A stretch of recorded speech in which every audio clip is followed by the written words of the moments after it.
Computer ഉപയോഗിക്കുന്ന മുതിർന്നവരെ സംബന്ധിച്ചിടത്തോളം പലരും അത് പഠിച്ചെടുത്തതാണ്. കമ്പ്യൂട്ടർ ക്ലാസ്സുകളും മറ്റും നമ്മുടെ നാട്ടിൽ ഒരുപാട് ഉണ്ടായിരുന്നുവെന്ന് ഓർക്കണം. എന്നാൽ ഇന്ന് പ്രത്യേക കോഴ്സുകൾ പഠിക്കാനല്ലാതെ കമ്പ്യൂട്ടർ എങ്ങനെ ഉപയോഗിക്കണമെന്ന് പഠിപ്പിക്കുന്ന സ്ഥാപനങ്ങൾ കുറഞ്ഞിരിക്കുന്നു. ആളുകൾ ഭൗതികമായി മുന്നേറിയത് തന്നെയാണ് അതിന് കാരണം. സാധാരണക്കാരെ സംബന്ധിച്ചിടത്തോളം ഒരുപാട് അത്ഭുതങ്ങൾ ഒളിപ്പിച്ചിരിക്കുന്ന കടലാണ് കമ്പ്യൂട്ടർ. ഒരു കാര്യം തന്നെ കമ്പ്യൂട്ടറിൽ പല വഴിയിൽ ചെയ്യാം. ഷോർട്ട് കട്ടുകളും അനവധി. കമ്പ്യൂട്ടറിൻ്റെ ഈ ട്രിക്കുകൾ പലതും സാധാരണക്കാർക്ക് അറിയില്ല താനും. എന്നാൽ പുതുതലമുറയിലെ പലർക്കും കമ്പ്യൂട്ടർ ഒരു കളിപ്പാട്ടം പോലെയാണ് എന്നത് വേറെ കാര്യം. ചില ഷോർട്ട് കട്ടുകളും ടിപ്സുകളും ഒക്കെ അറിഞ്ഞിരുന്നാൽ കമ്പ്യൂട്ടർ ഉപയോഗം ഈസിയാകും. ഇന്ന് ലോകം മുന്നേറുന്നത് കമ്പ്യൂട്ടറിൻ്റെ സഹായത്തോടെയാണ്. ദൈനംദിന ജീവിതം എളുപ്പമാക്കാനും കൂടുതൽ ആസ്വാദ്യകരമാക്കാനും കമ്പ്യൂട്ടർ ഏറെ സഹായിക്കുന്നു. ചില ടെക് ടിപ്സുകൾ അറിഞ്ഞിരുന്നാൽ കമ്പ്യൂട്ടർ ഉപയോഗം കൂടുതൽ ഈസിയായി മാറും. ചില്ലറ സമയലാഭവും ഉണ്ടാകും. അതിന് സഹായിക്കുന്ന ചില കുറുക്കു വഴികളാണ് ഇന്ന് പരിചയപ്പെടുത്തുന്നത്. 1. റീബൂട്ട്. കമ്പ്യൂട്ടർ ഉപയോഗിക്കുന്ന പലരും ആദ്യം തനിയെ പഠിക്കുന്ന പ്രധാന പാഠം എന്ത് പ്രശ്നം വന്നാലും പരിഹാരം കിട്ടിയില്ലെങ്കിൽ കമ്പ്യൂട്ടർ റീസ്റ്റാർട്ട് ചെയ്യുക എന്നതാണ്. എന്തെങ്കിലും തകരാറുണ്ടായി കമ്പ്യൂട്ടർ ടെക്നീഷ്യന്മാരെ വിളിച്ചാൽ അവർ വന്നൊന്ന് റീസ്റ്റാർട്ട് ചെയ്യുമ്പോഴേക്കും പ്രശ്നം പരിഹരിക്കപ്പെടുന്നത് നാം കണ്ടിട്ടുണ്ട്. ഇത്രയുള്ളോ കാര്യമെന്ന് അന്ന് നാം ചിന്തിച്ചു പോകാറുമുണ്ട്. അതേ ലളിതമാണെങ്കിലും വളരെ പവർഫുൾ ആയൊരു ട്രിക്കാണ് റീസ്റ്റാർട്ട് ഓപ്ഷൻ ഉപയോഗിക്കുക എന്നത്. ആഴ്ചയിൽ ഒരിക്കൽ സ്വന്തം കമ്പ്യൂട്ടർ റീബൂട്ട് ചെയ്യുന്നത് നല്ലതാണ്. ഇത് സിസ്റ്റം മെമ്മറി ഫ്ലാഷ് ചെയ്യുന്നു. പ്രവർത്തിപ്പിക്കാൻ തുടങ്ങിയപ്പോഴുണ്ടാകുന്ന വിൻഡോസ് അപ്ഡേറ്റുകൾ പൂർത്തിയാക്കുന്നു. കൂടാതെ മികച്ച പെർഫോമൻസ് സാധ്യമാക്കുന്നു. എല്ലാ പ്രശ്നവും പരിഹരിക്കാനാകില്ലെങ്കിലും ചില പ്രശ്നങ്ങൾ പരിഹരിക്കാൻ റീബൂട്ട് ധാരാളമാണ്. പാസ്വേഡ് മാനേജർ ഉപയോഗിക്കുക. പാസ്വേഡ് എപ്പോഴും ഓർത്തുവെക്കാനായി എന്ന് വരില്ല.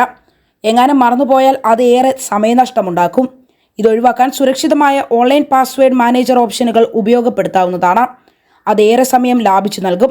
ഇത് സുരക്ഷിതമായ പാസ്വേഡുകൾ സൃഷ്ടിക്കുകയും അക്കൗണ്ടുകൾ ഹാക്ക് ചെയ്യുന്നത് ബുദ്ധിമുട്ടാക്കുകയും ചെയ്യുന്നു.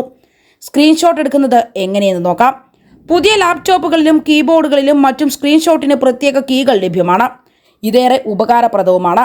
എന്നാൽ കീബോർഡിലൂടെ അല്ലാതെ സിസ്റ്റത്തിൽ സ്ക്രീൻഷോട്ട് എടുക്കണമെങ്കിൽ സെർച്ചിൽ സ്നിപ്പിംഗ് ടൂൾ എന്ന് ടൈപ്പ് ചെയ്യുക.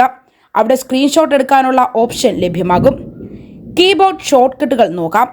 കമ്പ്യൂട്ടർ ഉപയോഗിക്കുമ്പോൾ ഷോർട്ട് കട്ടുകൾ അറിയാമെങ്കിൽ അത് ജോലി ഏറെ എളുപ്പമാക്കും. കീബോർഡിൽ തന്നെ നിരവധി ഷോർട്ട് കട്ടുകളുണ്ട്. അതിൽ ചിലത് മാത്രം ഇവിടെ പരിചയപ്പെടുത്താം. Windows key +D.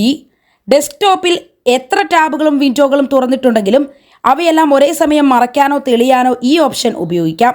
Space bar. Page താഴേക്ക് സ്ക്രോൾ ചെയ്യാൻ സ്പേസ് ബാർ ഉപയോഗിക്കാം. Shift space bar. പേജ് മുകളിലേക്ക് സ്ക്രോൾ ചെയ്യാൻ ഈ ഷോർട്ട് കട്ട് ഉപയോഗിക്കാം. Windows key left or right arrow. സ്ക്രീനിൽ 2 വിൻഡോകൾ ഒരേപോലെ കാണാനും പ്രവർത്തിപ്പിക്കാനും ഈ ഷോർട്ട് കട്ട് ഉപയോഗിക്കാം. Alt tab.